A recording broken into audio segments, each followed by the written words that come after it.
Conducting inquiries ay based sa discretion ng Kongreso at ito ay ayon sa ating saligang batas. In fact, in the first and second hearings already conducted by the committee, the following were seen. Number 1, gaps and abuses of Joint Circular number 2015-01 dahil makikitang mas mahigpit pa ang COA Circular number 97-002 sa cash advances kumpara sa Joint Circular 2015-001 ng Confidential at Intelligence Fund. Number 2, irregularities in the utilization of confidential fund ng OBP. Number 3, rekomendasyong amyendahan ng COA ang policy ng 180-day period to appeal dahil ito ay mahaba masyado. Number 4, regularity kung paano ginamit ang pondong inilagak sa OVP at DepEd, halintulad na lang sa DepEd na hindi pala maayos na naipatutupad ang last mile school projects pati ang school-based feeding program kung saan madaming nasirang pagkain. At number 5, rekomendasyong mag-submit ng SALN ng accountable officers and special disbursing officers at iba pa. Ang Kongreso ang guardian of public funds. Ang investigasyon ng government transaction is a proper exercise of the power of inquiry. Kabilang sa mga transaksyong ito, ang government agencies created by Congress and officers whose positions are within the power of Congress to regulate or even abolish, since Congress has authority to inquire into the operations of the executive branch. It would be incongruous to hold that the power of inquiry does not extend to executive officials who are the most familiar with and informed on executive operations. Nararapat lamang na maipatawag ang mga empleyado ng executive na mas nakakaalam ng mga transaksyong pinasok nila.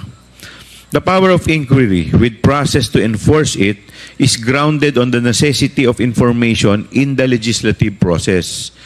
If the information possessed by executive officials on the operation of their offices is necessary for wise legislation on that subject, by parity of reasoning, Congress has the right to that information and the power to compel the disclosure thereof.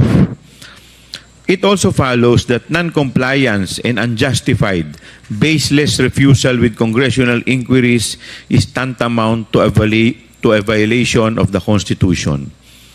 Kung sa kaso nga ng Standard Chartered Bank versus Senate Committee on Banks, Financial Institutions, and Currencies 2007, the Supreme Court recognized that the Senate Committee on Banks summoned Standard Chartered Bank merely as resource persons or as witnesses. In a legislative inquiry, hindi bilang akusado sa isang criminal case, nor will they be subjected to any penalty by reason of their testimonies. Dahil dito, hindi nila pwedeng baliwalain ang pagharap sa komite ng Senado. Hindi rin sapat na dahilan na dahil may kinabinbin ng kaso sa korte ay hindi nasisipot sa pagdinig ng Kamara. Sa 2009 case of Romero versus Estrada, the Supreme Court emphasized that the inapplicability of the sub judice rule to inquiries in aid of legislation is not limited to criminal or administrative cases. It can be extended to appealed cases and special civil actions awaiting final disposition before the Supreme Court. Otherwise, it would be extremely easy to subvert any intended inquiry by Congress through the convenient ploy of instituting a criminal or an administrative complaint. Surely the exercise of sovereign legislative authority of which the power of legislative inquiry is an essential component cannot be subordinate to a criminal or administrative investigation. This doctrine in Standard Chartered Bank has been adopted in Section 1 of the 19th Congress published Rules of Procedure governing inquiries in aid of legislation. To wit, the filing of pendency of a case before any court, tribunal, or quasi-judicial or administrative body shall not stop or abate any inquiry conducted to carry out a legislative purpose. Kung tungkol naman sa karapatan ng mga witnesses that include, among others, the right to due process, the right against self-incrimination, as well as the right to privacy of communications and correspondence of a private nature, the late Father Joaquin G. Bernas noted that since these rights are already enshrined in the Bill of Rights, the requirement under Section 21, Article 6 of the Constitution does not really create any additional constitutional right. Ito ang totoong karapatan ng mamamayan na malaman saan at paano ginastos ang kaba ng bayan. Bilang public officials, hindi ba nararapat lamang na ating sagutin ang mga katarungang ito? Hindi ba at nasa konstitusyon na public officers and employees must at all times be accountable to the people, serve them with utmost responsibility, integrity, loyalty, and efficiency, act with patriotism and justice, and lead modest lives? Kaya aking hinihikayat ang iba pang kawani ng pamahalaan na may kinalaman at kaalaman tungkol sa mga transaksyong ating sinisiyasat na lumabas na at lumapit sa House Blue Ribbon Committee upang tulungan tayong ilabas ang katotohanan sa paggamit ng pondo ng bayan upang magamit ito sa mga mas may katuturang bagay. Hindi nararapat na ang sambayanang umaako ng buwis pa ang maghihirap malaman ang katotohanan. We owe it to the Filipino people to render accounts. I move on to the committee secretary to provide the committee an update on the invitations, requests, correspondence, submissions, and compliance. Update as well, Your Honor. For the show cause order issued, at present, the Secretariat notes the absence of Mr. Edward Fajarda, as well as the new invitee, spouse of Mr. Edward Fajarda, Ms. Sunshine Fajarda.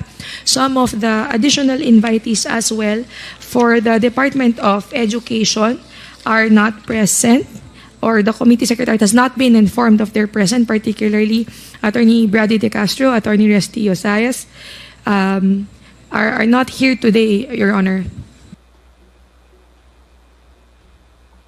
Pardon, Your Honor, Mr. Resty Osayas is present.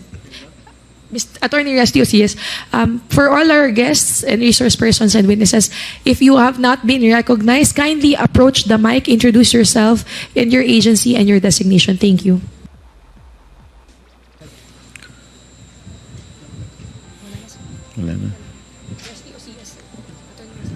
Please take your seat, Attorney Osayas. Thank you. Are you... Mr. Chair, just registering my attendance, I am former Undersecretary Omar Romero, formerly USEC for Legal of DepEd. I was invited also, but I have yet to be acknowledged, Mr. Chair. Thank you. Were we able to issue subpoena ad testificandum to the resource person that we invited, subject of the show cause order? No, Your Honor. No issuances for subpoena ad testificandum yet, Your Honor. Do I hear a motion from any member for the issuance of subpoena ad testificandum to the resource persons that we invited or subject of show cause order, and yet they refused to attend and recognize this committee? Mr. Chair, Yes, Honorable Flores.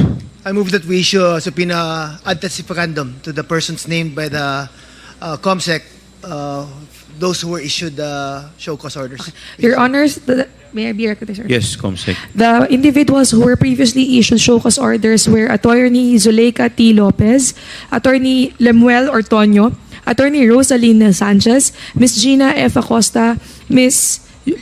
Julieta Villa del Rey, and Mr. Edward Fajarda, Your Honors. So those will be those persons or resource persons are subject of the show cause order. Okay. So do I hear a second to the motion of the Honorable Kate Duly seconded. Is there any objection? Hearing none. The COMSEC is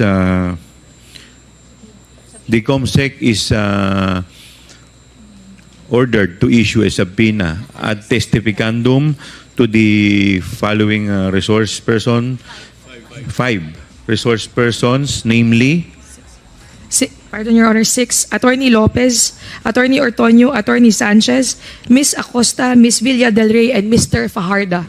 Okay, and may I also request that a bulletin or lookout bulletin order be issued as well, in coordination with the Bureau of Immigration and the DOJ. Noted, Your Honor.